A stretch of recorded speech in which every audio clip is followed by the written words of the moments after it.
Une réforme profonde de la charte des partis politiques pour bientôt, suite aux recommandations des Assises nationales de la refondation.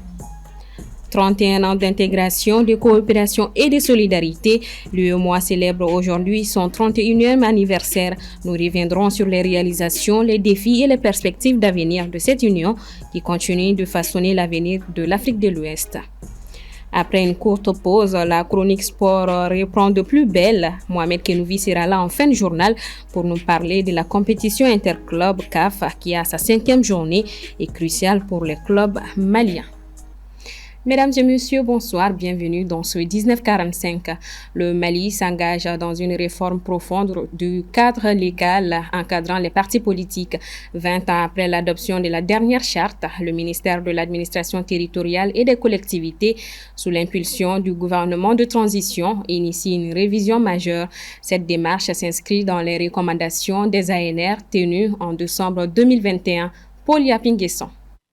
À la mi-décembre 2024, le ministre délégué auprès du Premier ministre, chargé des réformes politiques et de l'accompagnement du processus électoral, Mamani Nassiré, a adressé un appel aux partis politiques, à l'Association des municipalités du Mali et à d'autres organisations apparentées. L'objectif, recueillir les suggestions et propositions en vue de la relecture de la charte. Si par esprit de vouloir donner la liberté à ces citoyens de créer un parti politique, s'il est aujourd'hui aperçu par le ministre de l'administration territoriale, que ce pléthore de partis politiques devient ingérable pour l'administration, il est du droit de l'État, puisque les partis politiques ont une mission d'intérêt général, il est le devoir de l'État d'organiser désormais le cadre de fonctionnement et d'exercice des partis politiques.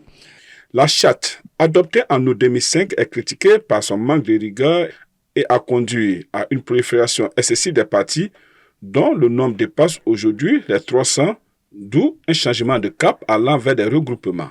Mais c'est un travail qui va se baser d'abord, à mon avis, sur d'abord les partis politiques qui comptent.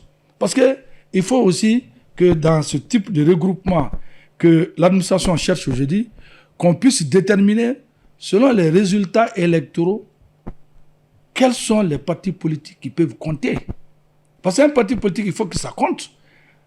Les résultats des élections qui permettent d'évaluer le parti politique en termes de députés, en termes de conseillers municipaux, en termes de conseillers nationaux, ça, c'est des critères de référence. Mais pour autant, cela ne veut pas dire qu'il faut exclure les partis politiques qui n'ont pas cette légitimité d'acquérir des circonscriptions sur leur administration.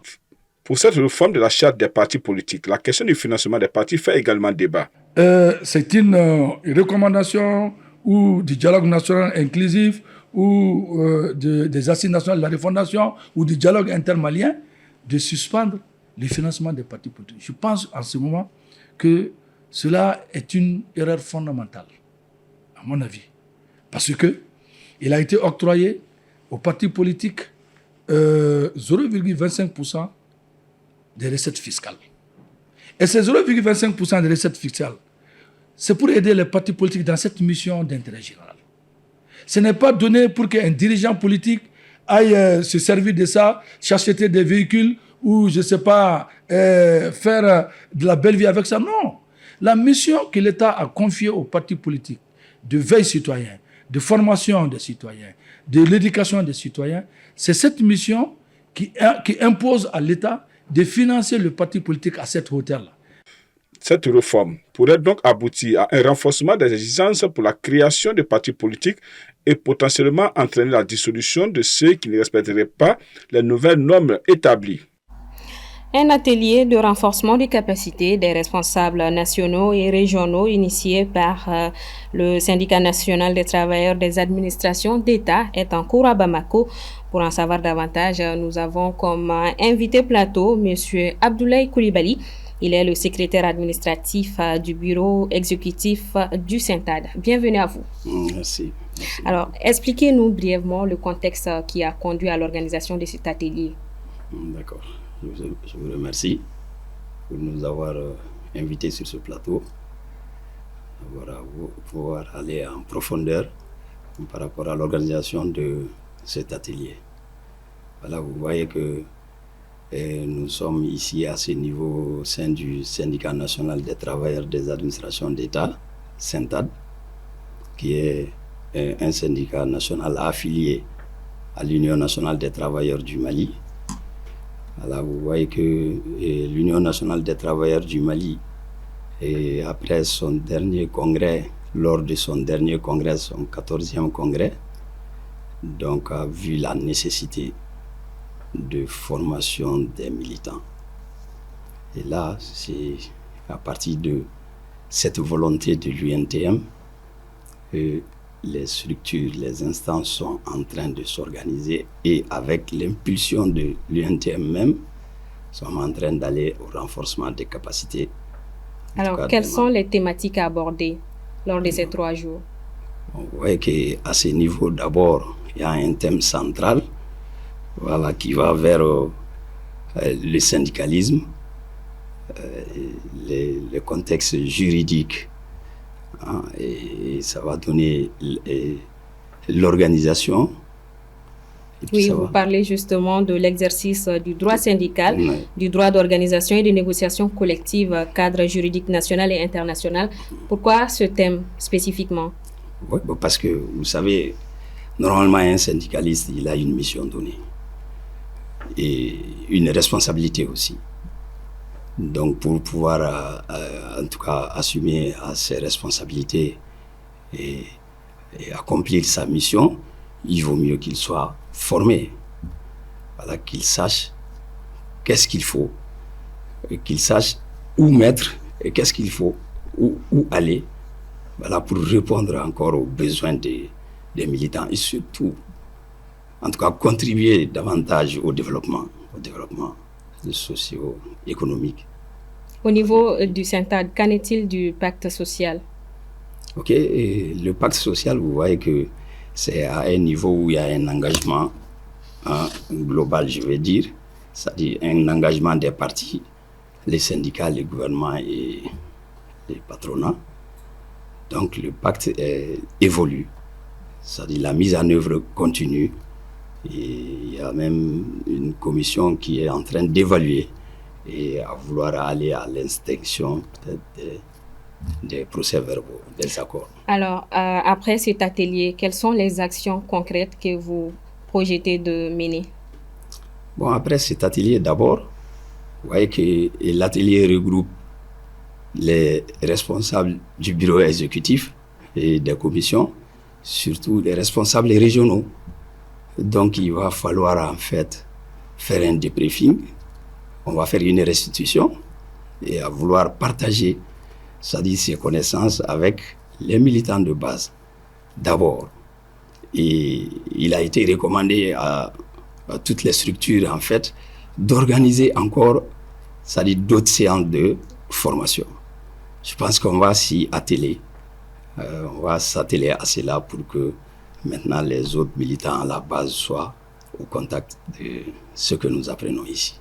Une belle initiative. Merci beaucoup à vous, M. Koulibaly. Je Merci. rappelle qu'il est le secrétaire administratif du bureau exécutif du SYNTAD. Merci d'être passé sur ce plateau. Okay. Merci. Ce journal se poursuit et nous parlons des journées du poisson qui sont une initiative des acteurs de la filière afin d'échanger sur les perspectives de développement des sous-secteurs pêche et aquaculture. Djeneba Samaki. C'est pour promouvoir les sous-secteurs de la pêche et de l'aquaculture que l'interprofession de la filière poisson du Mali a initié cette foire aux poissons. Ces journées de poissons sont non seulement un moment de rencontre et d'échange, mais aussi un espace d'innovation et de réflexion sur les enjeux cruciaux auxquels fait face notre filière. Vraiment, l'organisation de cette journée a beaucoup d'avantages. En réalité, c'est une opportunité pour l'ensemble des acteurs autour de la filière du poisson. Abin nafasira soro chama la se jamanama. Inafo abese ka chômage kele oni abese ka économie fene jamana économie fene la évolue parce que ni jeunes chama dona jeke marala. Donc du coup antenne jeke chama exporté blé et puis on va consommer malien.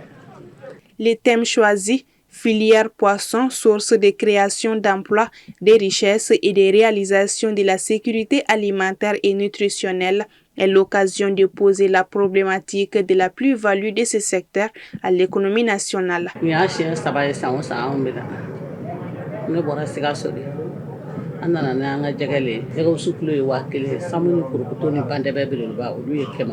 Chaque jour, les Maliens mangent du poisson. Donc il faut produire du poisson et arrêter d'importer du poisson pour les faire venir ici à Bamako. On doit le produire localement. Donc Docké Pisciculture est là aujourd'hui dans la journée du poisson pour pouvoir faire les expositions. Le Mali représente un cas spécifique dans le développement de l'aquaculture en Afrique subsaharienne avec un réseau hydrographique de l'ordre de 4500 km d'eau de qualité et de la température de 25 à 30 degrés Celsius en moyenne annuelle. La pêche est pratiquée dans toutes les régions du pays, excepté celle de Kidal. Elle s'exerce sur tous les cours d'eau du territoire national, fleuves, lacs, mares, etc. Il existe cependant 3 principales zones de production, le delta central du Niger, les lacs de Séléngué et les lacs de Manantali. 10 janvier 1994, 10 janvier 2025, l'Union économique et monétaire ouest-africaine a 31 ans. Quel bilan après 31 ans d'existence peut-on faire des réalisations de l'organisation qui a comme mission la réalisation de l'intégration économique des États membres? Élément de réponse avec Aminata Keïta.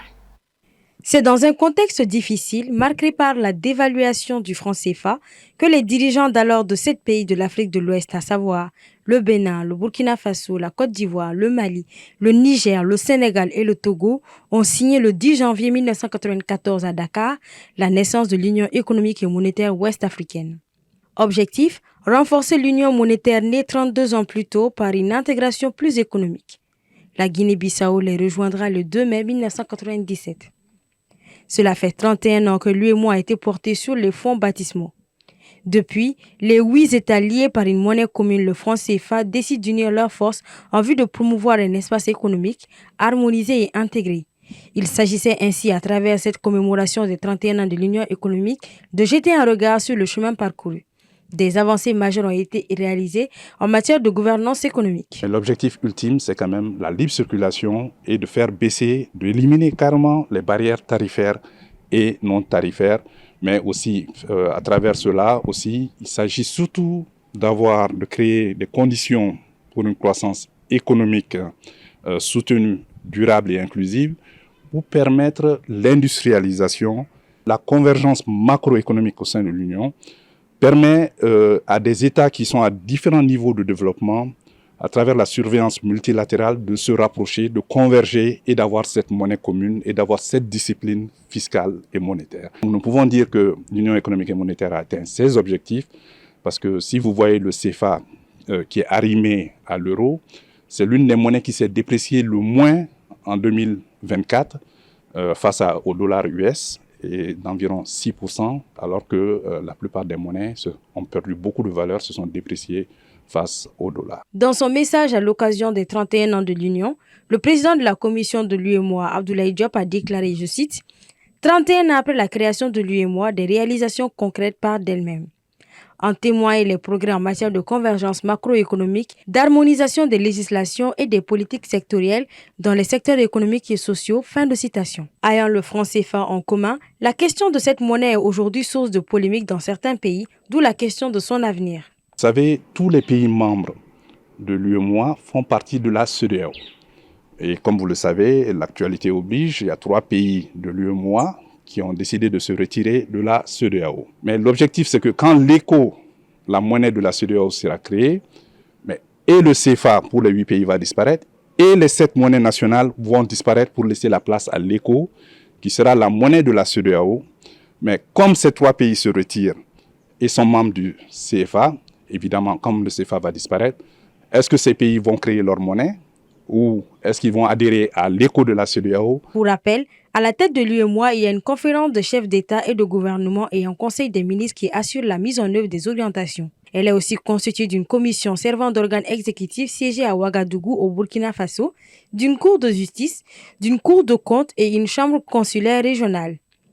Ceci s'ajoute aux institutions spécialisées dites autonomes de l'Union, à savoir la Banque centrale des États de l'Afrique de l'Ouest et la Banque ouest-africaine de développement. L'actualité dans les régions est marquée par la hausse des prix des denrées alimentaires et la pénurie de ciment et d'eau. Le tour d'horizon avec Assetoumani Koulibaly.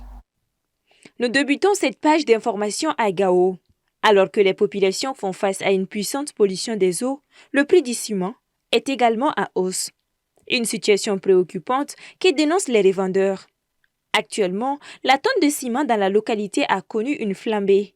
La tonne de ciment est désormais cédée à plus de 130 000 francs CFA. Pour les responsables, cette augmentation est due à la rareté du produit. Pour Abdul Karim Maïga, qui évolue dans le BTP, interrogé par téléphone, nous confie que cela est dû au fait que depuis 2 mois, les revendeurs n'arrivent pas à s'approvisionner auprès des pays comme l'Algérie ou le Nigeria. Nous avons le ciment qui vient de l'Algérie et du Nigeria et du Niger. Bon, vu la situation politique du pays, actuellement, l'Algérie ne fournit pas de ciment, le Nigeria non plus. Actuellement, nous travaillons tout simplement avec le ciment du Niger. Du coup, on était à peu près à 100 000 francs la tonne de ciment. C'était un peu raisonnable, mais aujourd'hui, là où nous sommes, nous l'achetons à 125 000 francs la tonne. Et c'est seulement le ciment qui vient du Niger. C'est ce qu'on a chez nous au jour d'aujourd'hui. Et actuellement, là où je parle, nous sommes même en pénurie de ciment à Gao. Même si tu as tes 125 000, c'est très difficile à l'avoir. Si tu le prends à 125 000 francs, c'est en raison de 6 500, tu es obligé de le vendre à 130 000, 135 000 francs pour pouvoir s'en sortir aussi. À Mahina, une pénurie d'eau subsiste depuis maintenant plus de 2 ans. Une situation inquiétante pour les autorités locales ainsi que les populations qui crient leur mécontentement. Dans une information recoupée chez nos confrères du studio Tamani, un responsable d'une école de Mahina soutient que l'eau potable se fait rare en ce moment dans leur localité et que les élèves sont obligés de se ravitailler au niveau de la mairie pour trouver de l'eau potable. À Nioro du Sahel, au vu de la situation sécuritaire, le gouverneur de la localité a interdit jusqu'à nouvel ordre la circulation des engins à 2 roues et des tricycles dans la ville de 20h à 6h du matin. Cette décision a pour objectif de mieux sécuriser les populations et leurs biens, peut-on lire dans le communiqué. Il fait suite à l'attaque perpétrée dans la région qui a été repoussée par les forces armées maliennes. Et nous terminons avec notre chronique sport avec Mohamed Kenouvi qui reprend après une courte pause. Bonsoir Mohamed. Bonsoir Maritou. Alors on commence par la Ligue 1 Pro Orange Cap sur la 7e journée. Oui, cette 7e journée a débuté ce vendredi avec 2 affiches. L'AS Real de Bamako et l'AS Bakaridjan se sont neutralisés 0 but partout. L'AS Police était face à Binga FC du côté du stade Mamadou Konaté. Demain samedi à partir de 15h45, l'USFAS reçoit l'US Bougouba au stade Salif Keita Di Domingo de Kati. À 16h, Afrique Football Elite sera opposé à l'US Bougouni au stade Mamadou Konaté. À 18h à suivre sur les mêmes installations le duel des promus entre les Étoiles du Mandé et le FC Diarra de Bamako. À noter que les rencontres Djoliba, AC, AS Korofina et Stade Malien 11 créateurs de Niarela sont reportées à une date ultérieure. Au classement provisoire avant cette 7e journée, l'US Bougouba est leader avec 14 points, suivi des 11 créateurs de Niarela, 10 points, et de l'AS Bakaridjan, 8 points. En bas de classement, les Étoiles du Mandé et l'AS Police sont respectivement 13e et 14e avec 3 points chacun. Je l'annonçais au sommaire, compétition interclub CAF, une 5e journée cruciale pour le club malien. Effectivement, en Ligue des Champions, le Djoliba AC reçoit l'Espérance de Tunis ce dimanche 12 janvier 2025 au stade du 26 mars à partir de 16h pour le compte de la 5e journée de la phase de groupe. Avec seulement 2 points pris en 4 journées, le club champion du Mali en titre doit impérativement s'imposer pour rester dans la course à la qualification en quart de finale. Autant dire que les protégés du coach Demba Mamadou Traoré sont condamnés à l'exploit devant une équipe tunisienne leader du groupe avec 7 points et contre laquelle ils avaient lourdement perdu au match aller 4-0. Une nouvelle défaite du Djoliba AC serait synonyme d'élimination. De son côté, en Coupe CAF, le Stade malien de Bamako se déplace en Afrique du Sud pour affronter Stellenbosch. Le match est également prévu dimanche 12 janvier à partir de 13h GMT. Après 2 défaites consécutives face au leader du groupe, la RS Berkane, le Stade malien veut renouer avec la victoire et se remettre dans la course à la qualification. Un succès contre Stellenbosch permettrait aux Blancs de Bamako de ravir la 2e place du groupe aux Sud-Africains avant la dernière journée.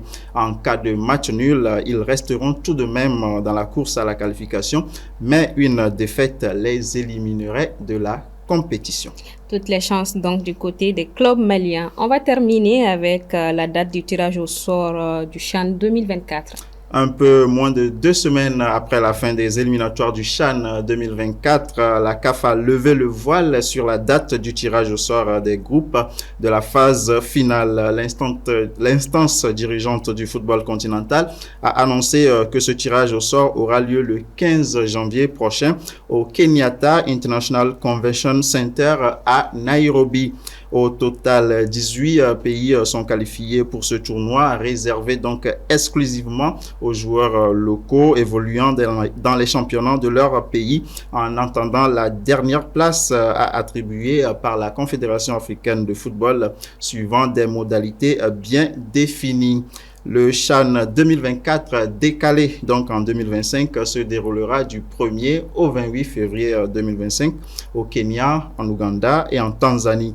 Pour rappel, le Mali, finaliste en 2016 et en 2021, ne participera pas malheureusement à cette édition. Les aigles locaux ont été éliminés par les Mourabitoun locaux de la Mauritanie. Merci beaucoup, Mohamed Kenouvi. Je vous en prie. On se dit à vendredi prochain. Inch'Allah. Bon week-end à vous. Merci, pareil à vous.